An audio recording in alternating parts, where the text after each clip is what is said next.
How many engineers does it take to change the world?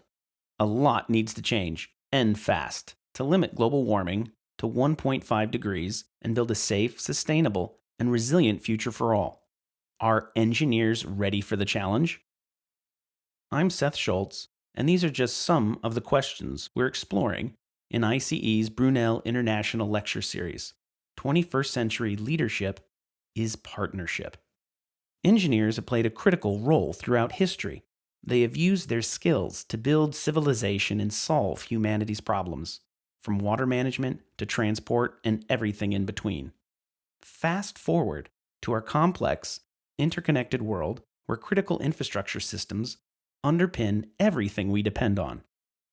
We need engineers to tackle the uncertainties of climate, technological, and population change. Does the profession have the resilience to handle it? During this lecture series, we'll look at the pivotal role civil engineers can play, using their unique skill set to develop solutions at the scale and speed required. After all, who else is better placed to span the worlds of science and policy while putting public safety first? As one of the most trusted professions, civil engineers will need that trust to build partnerships with policymakers, governments, business leaders, and local communities.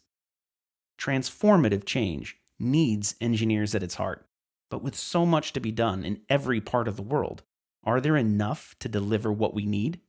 Where are new engineers going to come from? Can we deploy them in time? In fact, how many engineers does it take to change the world? Join us on the international tour on a computer near you to be part of the global and local discussion on the future of engineering.